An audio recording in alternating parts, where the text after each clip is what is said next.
Assalamualaikum warahmatullahi wabarakatuh. Perkenalkan, nama saya Muhammad Umar Arasi dengan NPM 223510718 akan mempresentasikan atau menjelaskan dari video tugas dari dasar pemrograman mobile, tugas ketiga. Baiklah, yang pertama adalah array. Jadi, array itu dalam JavaScript adalah struktur data yang digunakan untuk menyimpan koleksi data dalam satu variabel. Misalnya, array yang seperti sebuah kotak yang berisi beberapa item. Setiap item dalam kotak memiliki nomor urut yang unik yang disebut indeks. Jadi indeks itu dia dimulainya dari nol. Misalnya apel, ini bawah ini apel, pisang, dan mangga. Jadi indeksnya itu apel 0, pisang 1, mangganya 2. Jadi situ mempunyai dua indeks apel. Karena indeks itu dia dari nol. Ya, selanjutnya adalah mengakses elemen. Jadi mengakses elemen itu bisa mempunyai konsol log. Misalnya buah, dalamnya ada nol. Jadi outputnya apel. Jadi indeksnya dimulainya dari nol atau dari kata apel. Sebenarnya adalah metode-metode penting di dalam array. Jadi si JavaScript itu menyediakan banyak metode yang berguna untuk memanipulasi array. Jadi seperti push menambahkan elemen ke akhir array, pop menghapus elemen terakhir dari array, shift menghapus elemen pertama dari array, unshift menambahkan elemen ke awal array, splice menghapus atau menambahkan elemen pada indeks tertentu, slice membuat salinan sebagian dari array, map membuat array baru dengan hasil pemanggilan fungsi pada setiap elemen, filter membuat array baru dengan elemen yang memenuhi kondisi tertentu. Reduce menggabungkan sebuah elemen array menjadi satu nilai. For each melakukan iterasi pada setiap elemen array. Jadi kesimpulannya adalah array adalah salah satu konsep dasar dalam JavaScript yang sangat penting untuk dipahami. Dengan memahami array, kita akan dapat menulis kode JavaScript yang lebih efisien dan efektif.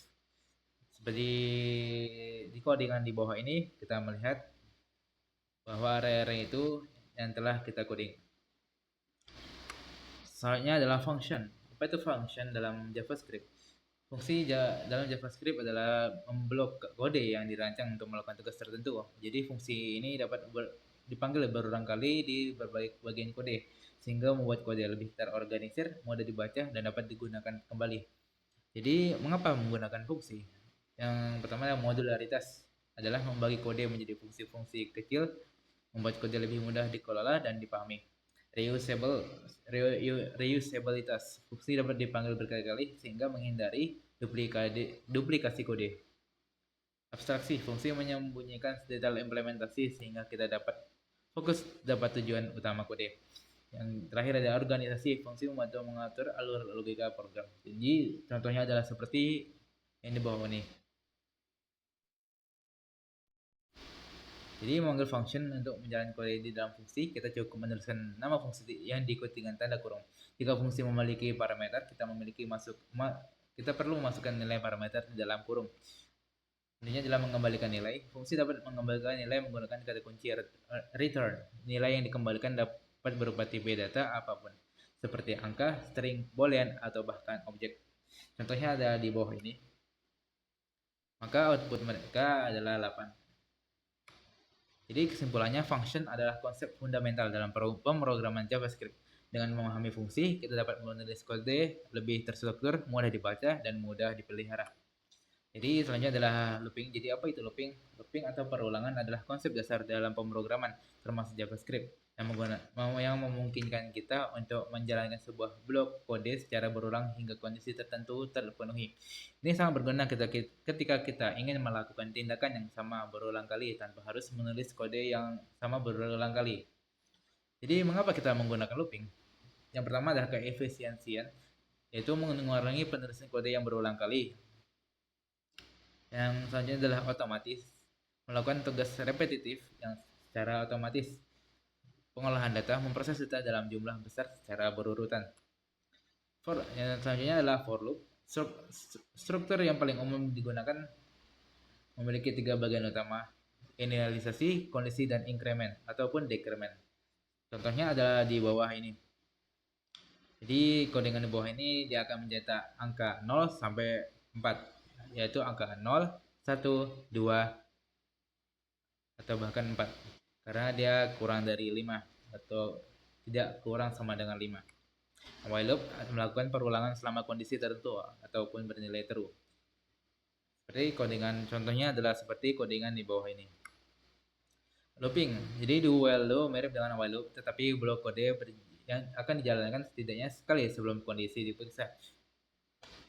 Jadi intinya kalau misalnya kita menjalankan kode ini, maka dia akan memeriksa kembali apa yang kita codingkan. Yang selanjutnya adalah asynchronous. Kenapa asynchronous itu penting? Karena JavaScript adalah bahasa pemrograman yang bersifat single threaded. Artinya hanya satu tugas yang dapat dijalankan pada satu waktu. Namun banyak operasi dalam JavaScript yang bersifat asinkronus, seperti fetching data dari server, manipulasi DOM, atau menjalankan operasi I atau O, input output. Jika kita membiarkan operasi ini berjalan secara sinkron, aplikasi kita akan menjadi lambat dan tidak responsif. Jadi di bawah ini adalah contohnya. Jadi selanjutnya adalah callback. Jadi definisi callback itu adalah fungsi yang dilewatkan sebagai argumen ke fungsi lain dan akan dipanggil ketika tugas asinkronus selesai. Jadi cara kerjanya adalah ketika kita memanggil fungsi asinkronus, kita menyertakan callback sebagai argumen. Setelah tugas selesai, fungsi callback akan dipanggil dengan hasil atau error sebagai argumen. Contohnya adalah seperti di bawah ini. Selanjutnya adalah promise. Jadi definisi promise adalah objek yang mewakili penyelesaian atau kegagalan suatu operasi asinkronus. Statusnya adalah promise memiliki 3 status, yaitu pending, sedang berjalan, fulfill, selesai dengan sukses, dan rejected ataupun gagal. Jadi cara kerjanya tuh ketika kita membuat promise, kita dapat menentukan fungsi yang akan dijalankan ketika promise terpenuhi, then atau gagal, dot catch. Contohnya adalah di bawah ini, dengan di bawah ini. Yang selanjutnya adalah async ataupun wait. Jadi definisi async ataupun wait-nya adalah sintaks yang lebih mudah dibaca dan ditulis untuk menangani promise. Jadi cara kerjanya adalah kata kunci async digunakan menandai sebuah fungsi sebagai asinkronus. Kata kunci await digunakan di dalam fungsi asinkronus untuk menunggu sebuah promise selesai. Contohnya adalah di bawah ini. Jadi kesimpulannya adalah asinkronus JavaScript adalah konsep yang penting untuk dipahami, terutama ketika bekerja dengan aplikasi web modern yang sering berinteraksi dengan server atau API. Dengan memahami callback, promise, dan async ataupun wait, kita dapat menulis kode JavaScript yang lebih bersih dan efisien. Baiklah, itu aja mungkin penjelasan dari saya. Apabila ada kekurangan, mohon dimaafkan. Saya Muhammad Umar Rasid undur diri. Assalamualaikum warahmatullahi wabarakatuh.